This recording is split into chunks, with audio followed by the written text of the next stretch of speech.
Hey everybody, Austin here with a brand new Let's Play series. We're going to be actually playing one of my favorite games of all time, a game I've invested a lot of hours into and I've only beaten once, but we're going to see if we can beat it again, Dark Souls. So let's go ahead and get started with a new game. So let's get enter a character's name. Let's just do Austin.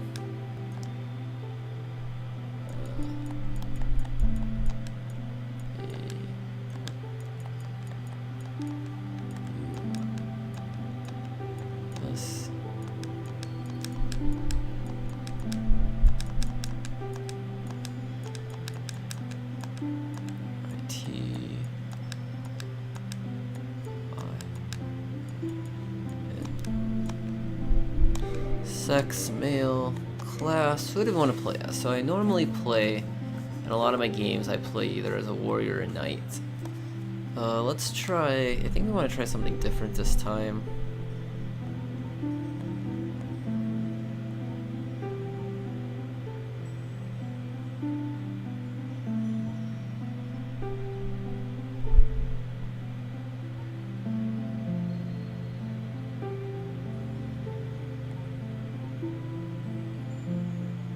I feel like I want to try a bandit. Let's do a bandit. So we're gonna have 12 vitality, 8 attunement, 14 endurance and strength, 9 dexterity, 11 resistance, 8 intelligence, 10 faith. Alright, so let's do a bandit, a gift. I'm gonna do the master key, seek. You know, I'm a slim guy myself, so very slim, Face.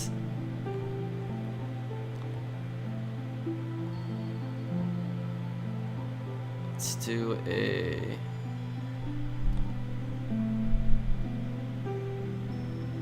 an eerie great swamp. Hair.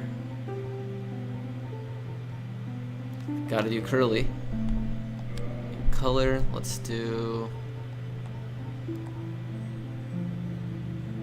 dark purple. Alright, let's get started. So, this is one of those games that the tagline is prepare to die. But let's watch the opening first. The world was unfold, shrouded by fog. A land of grey crags, arched trees, and everlasting dragons.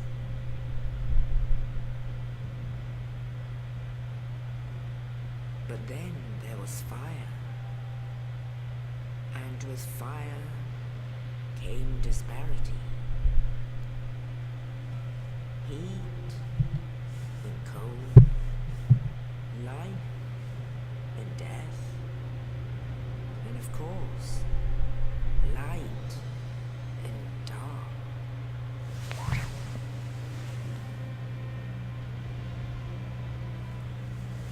Then from the dark they came and found the souls of lords within the flame.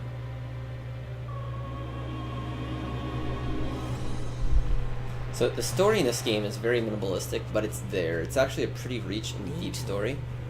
The first of the day.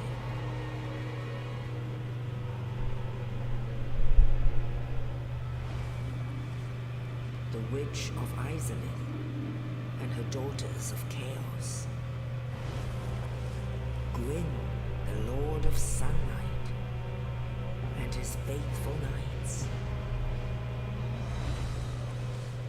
And the furtive pygmy, so easily forgotten.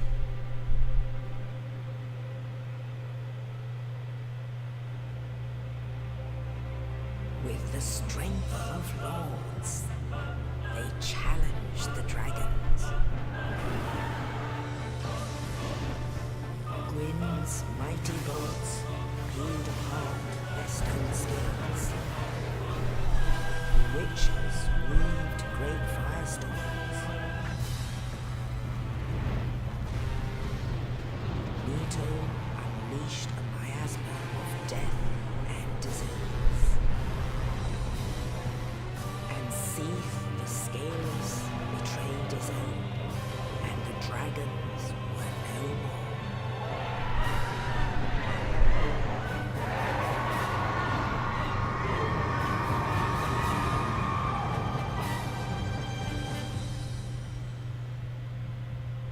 Thus began the Age of Fire.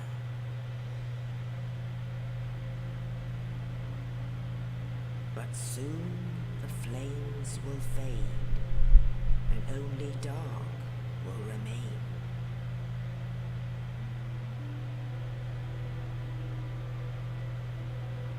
Even now, there are only embers, and man sees not light, but only endless nights. And amongst the living are seen carriers of the accursed dark side.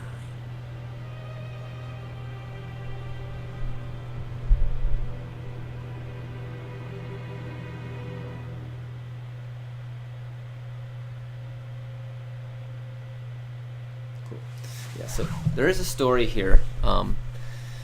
It doesn't just shove it in your face. It's one of those things you got to discover either through talking with characters, observing the area around you. Actually, a good portion of the story is actually discovered from when you go through the items that you pick up. There's item descriptions and stuff to read.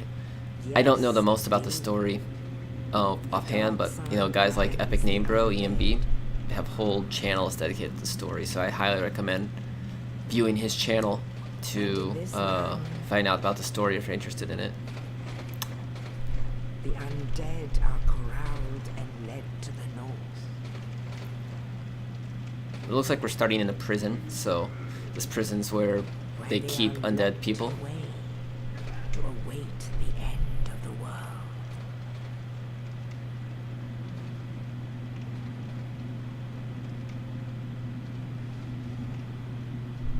This is your fate.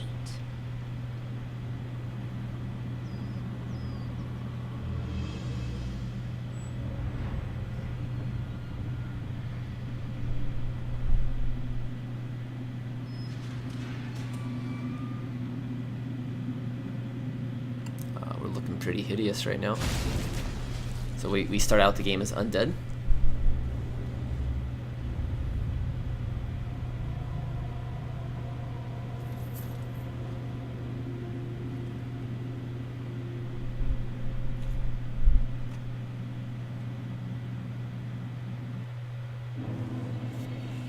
Alright, Northern Undead Asylum. We look around. This guy dropped a corpse here.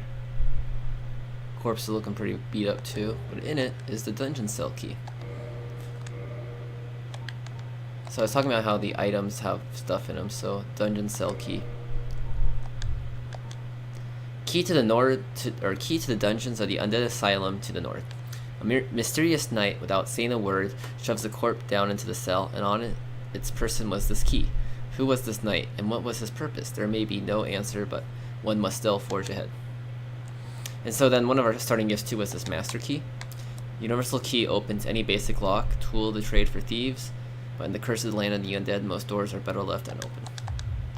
So we have that. Let's take a quick look at our guy here. See, we're looking pretty nasty right now. We're looking pretty undead. Let's go ahead and start going forward.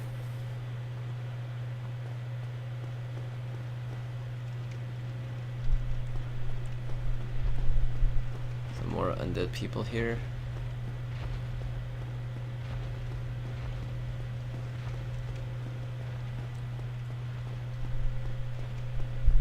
On the ground is just kind of tool tips on how to play the game, but I've already played, so we don't need to read them. We go up.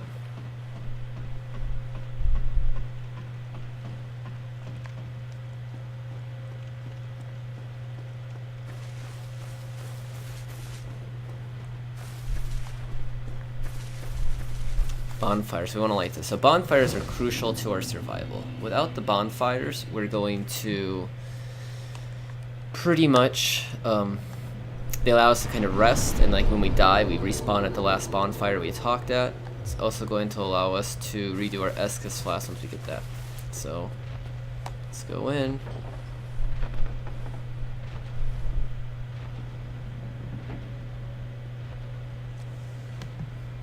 Give me 1 second here. Viewpoint. Alright. Let's go. See our big exit door here. Oh, and a big boss demon. Well, we can fight him right now. I don't really feel like doing it, so we're gonna keep going through and attack him in a little bit. We got our next bonfire.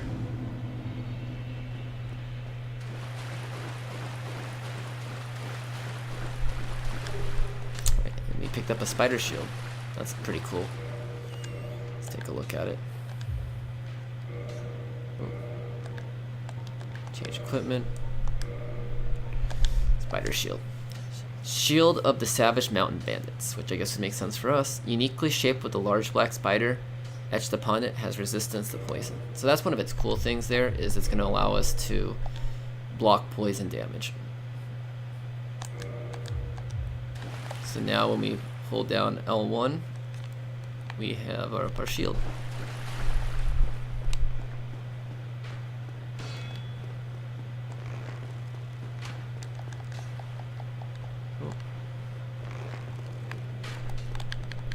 Gotta get accustomed to controls again. See, our weapon's not very strong. So let's actually go up here and get a better weapon. Battle axe. Whoa. So let's equip our battle axe real quick. Other thing too that this game makes it a little hard for some players is there's no pause. Game is always going. Now we have an axe. Let's see how much damage we do to him. 64. Yeah, we tore through him. Alright, let's keep going. Jump forward. Fog gates. Fog gates usually talk about like separate major areas. So usually if you're progressing through a fog gate, you're about to, something important might happen, or you're entering a new area. From here you can see we've entered into kind of this upper area of this asylum. So we could jump down, but we don't want to because it's going to take us back into there. So we want to go this way. Be careful, there's a boulder that comes down here. And we just kind of go off the side. We took a little fall damage, but boulder opens up this area where we find the knight who saved us. Oh, you. You're no hollow. Thank goodness. I'm done for, I'm afraid. I'll die soon, then lose my sanity. I wish to ask something of you. You and I are both undead. Hear me out, will you? Sure. Regrettably, I have failed in my mission, but perhaps you can keep the torch lit. There is an old saying in my family: thou who art undead art chosen, and thine exodus from the undead asylum maketh pilgrimage to the land of ancient lords. When thou ringest the bell of awakening, the fate of the undead thou shalt know. Well, now you know, and I can die with hope in my heart. Oh, one more thing. Here, take this. An Estus flask, an undead favorite. So this is what we use to heal ourselves on the fly. And we got the key out of here. I must bid farewell. I would hate to harm you after death. So go now, and thank you. Alright. See, there's that boulder that dropped down. Before we head up, let's just go ahead and let's open this gate. And the other thing you notice too is, so we took a little fall damage, let's go ahead and rest at the bonfire, which is going to give us back our full health. But also, anytime you rest at the bonfire, any enemies you killed come back to life, so it kind of resets the area, so kind of a little bit of a trade-off. Boom, and riposte him. So basically we kind of do a quick block of his attack, which allows us to do an even bigger attack. So riposte are kind of key to doing big damage out to enemies. Now you probably see the red bar and the green bar. Red bar you probably guess is our health. Green bar is stamina. Stamina is used for basically any action you do. So as you block, as you attack, it uses stamina. If you run out of stamina, you can't really do anything. Riposte him. Come out. So this game too is, so even though these are like starting enemies, they can very so much kill us. if we're uncareful like that. So I tried to repause and did it a little too soon.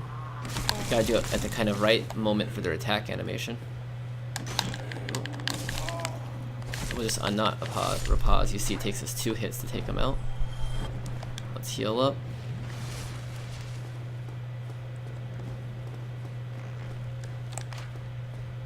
So the other thing too you can do is if you can get behind them, you can do a backstab. Which does damage, but just not enough as a repause. Repause is the big damage maker.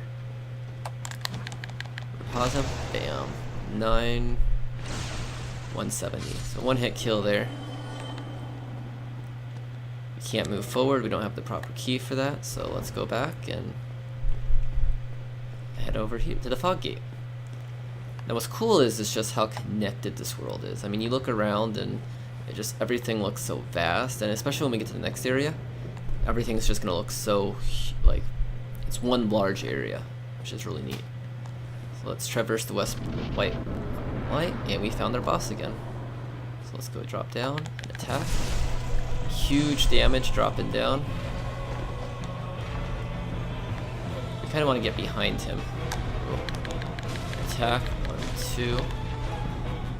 We want to dodge a little bit. Get out of the way.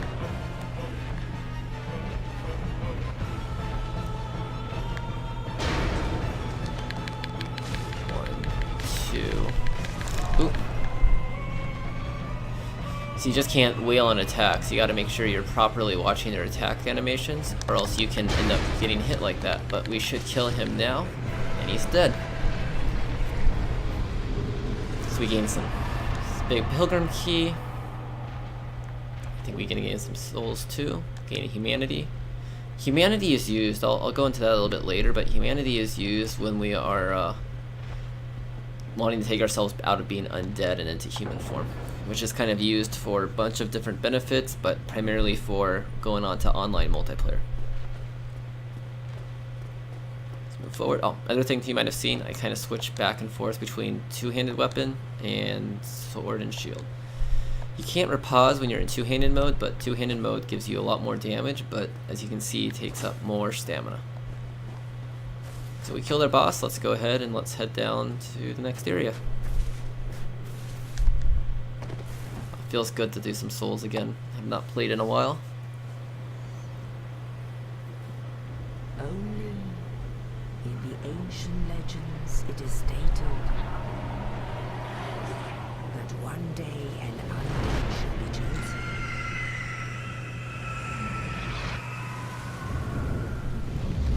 I kind of got back into a soul mood just because there is a lot of news lately about Dark Souls 2. The beta is they're doing a network test for it right now. Well, actually last weekend they did the first round, 5,000. I got an email about it, but I found out too late, so I wasn't able to get into it, but I'm hoping to get into the next round for it. Should hopefully be good.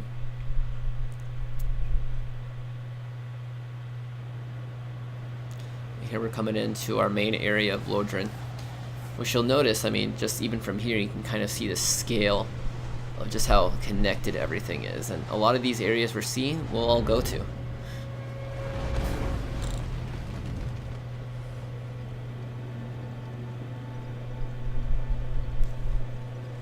Right. This is kind of our hub starting area. You know, a lot of our things will come back to Firelink Shrine, but again, everything's connected.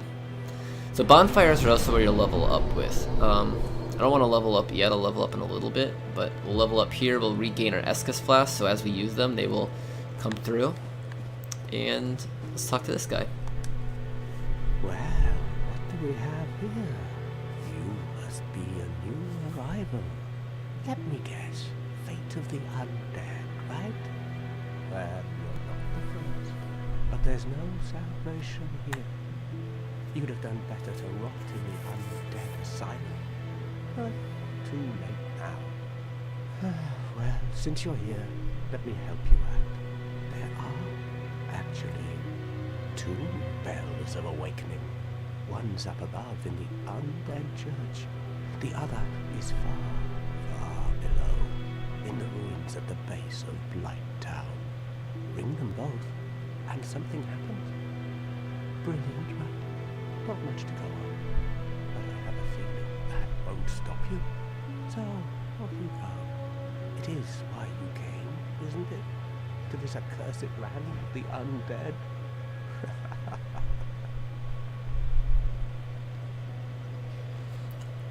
Ah, your face.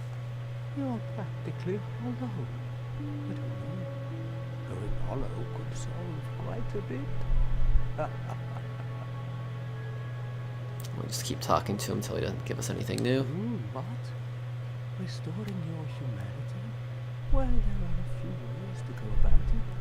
Collect it bit by bit from corpses. Or you can butter up a cleric and get yourself summoned. And the quickest way, although I'd never do it, is to kill a healthy undead. And So, you guys might have saw that there in the left corner there was a blue kind of shadow. That's another person playing the game right now. So it's kind of neat where you can see just other people playing all throughout and see what the other people are doing. We're done listening to him for now. Let's gather some items. So we got here some humanity, which will allow us to go back to being human, but don't want to do that right now. And then also, one of the things one of the complaints about this game for a lot of new players, or not necessarily a complaint, but one of the barriers of entry is the game doesn't really hold your hand, doesn't tell you where to go. So when we listened to that guy in the last area, he told us that there's bells we need to ring, and they're in two spots. There's one bell up in a church and one bell down in Blighttown, but it doesn't really tell you how to get to either of those places. So a lot of people will just kind of wander off and not know where to go. But before we go forward, let's just look at that view here. Man, that's just great. I'm actually going to an area we don't want to normally go to. This is more of a high level area, but I want to grab a weapon because I think this will be probably one of the main weapons we'll use throughout our thing. But before I grab it though, I want to grab it, but I don't know if we'll be able to equip it right away. We'll need to see what the stats are required for it are.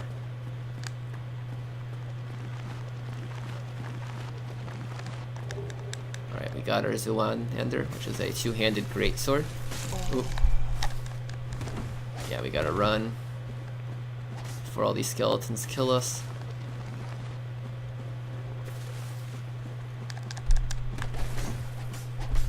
Oh, run, running. And a lot of them should be chasing us after us, but at least we will be able to. Yeah, I can hear them still facing us. Once we get to the fire shrine here, it will reset them, and they're no longer chasing us. So then we're back to full health. So let's take a look at this weapon that we want to equip. Zuan-Ender. So physical attack 130, critical there. C has parameter bonus is C9, 24. Weapon types, one of the gigantic great stores. As the name suggests, the Zuan-Ender is held with two hands, but its wielders must still be inhumanly strong. Is this a great weight that sends foes flying back when hit solidly? So, one thing too we can look at when we're looking at this here is parameters. So, to equip it, it requires us to have a strength of 24 and a dexterity of 10. Right now we have a strength of 14, but a dexterity of 9. So trying to equip it really wouldn't work very well. But I'm going to show you guys a little secret, not necessarily a secret, but something cool if you want to try it like this. But let's first level up. Let's get our dexterity to 10. See here, so leveling up requires souls. So right now we have 2,308 souls. To level up one level right now it requires 724, but as you spend more and more, it gets more expensive. So we're going to level up you a little bit, so 10 and 16. That should be enough, right?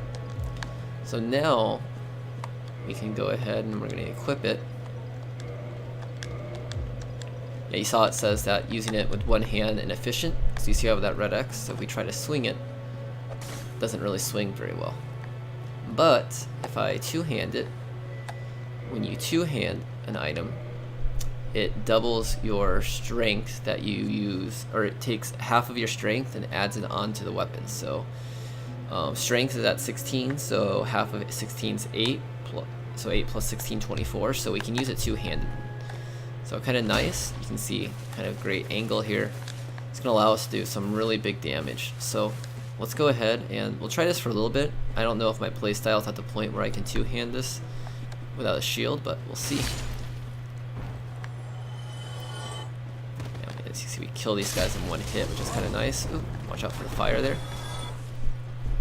So I'll lure this guy back a little. Other thing we can do is we can repause. Oh.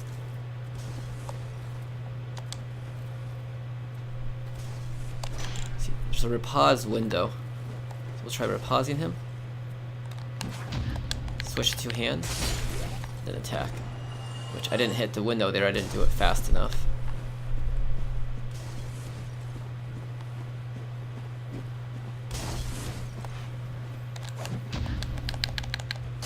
Yeah, missed the window again, the repause, but we could at least still get that attack in.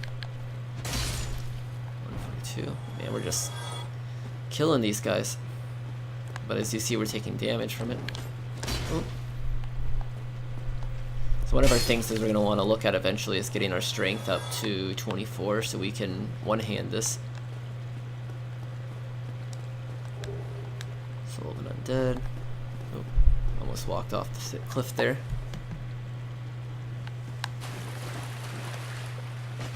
And part of the big thing too with the different weapons is the attack type. You know, like how is it attacking? Are you attacking overhead? Are you attacking underhand to the side? So our L1 with this weapon here, you can see, kind of is an arcing, kind of a sweeping weapon, where if we do our R2, we go overhand. So for tight quarters like this, we want to use our R2 to do maximum damage. Now we're in the Undead Bird, which kind of starts leading us to where we want to go.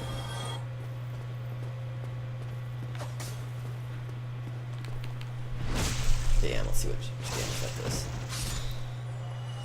Good backstabbing. Hello, warrior helm. Over. So the jump, there isn't necessarily a jump command, but you have to jump by running, and then when you release your running, you jump. So area people, a lot of guys will miss their first time is right down here. Jump down. Get a large soul of the undead. Those are like more souls you can pop. But they don't come right away. You have to use them. You can hear an enemy down here. Bunch of enemies. He luckily can't hit us. Ooh. And as I say that, he hits us. We'll swing. Take him out. Ooh. Enemy coming from behind. Alright, we're probably going to want to use an Estus Flask here. Another area that gets missed actually quite often, I think I missed it my first time, is there's a door right here. The door leads us to this soul right up here. A lot of people will see that soul and wonder how you get to it. Well, it's that door right there. Let's keep going forward.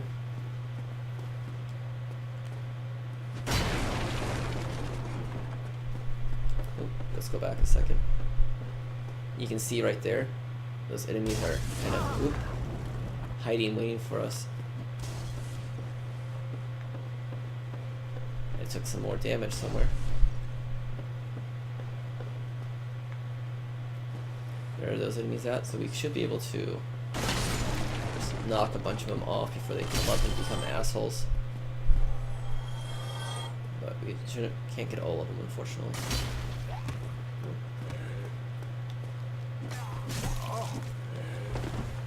Careful here. Bam. Brought it down. It's definitely a dangerous style playing with the two-handed like this. You gotta be really good at doing it. Let's climb up the ladder. And then those were actually where we jumped over earlier to get those souls. Now let's use an Estus Flask.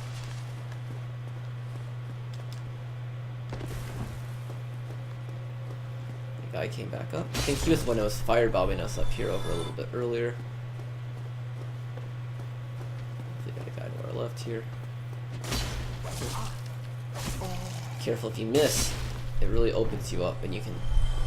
Pretty much any enemy in this game can kill you. There really isn't any like, oh, safe enemy, this enemy is too weak, can't hit me. Pretty much anyone can do enough damage to kill you, so you gotta make sure you're on your toes.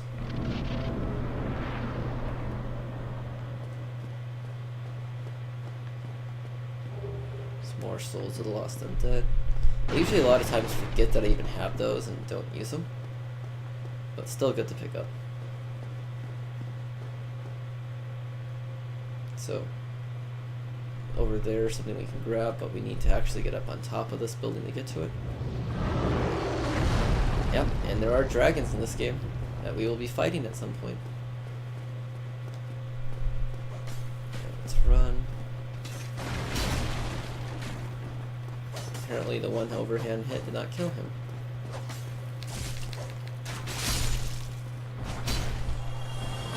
But that one swipe he took out all three at once, which was nice. So because we picked a master key, we can open up... Well, actually, no, that door wasn't locked, so that was fine. What do we have over here? A wooden shield. We got our spider shield, which is actually, I think, one of my favorite shields in the game, so we'll stick with that one. Take out that crossbow guy. And we found our bonfire. So I'll show you here, real quick. You light the bonfire. We're gonna rest.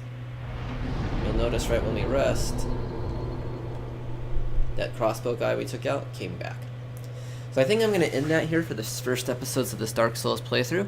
Hope you guys enjoyed watching me play the game. If you enjoyed the video, please leave comments, tell me what I could do better, if I gave any factual information. Subscribe to my channel. I'll be putting up more Dark Souls videos. And follow me on Twitter, HillDog1378. Awesome guys, everyone, thanks for watching, and I'll see you guys next time.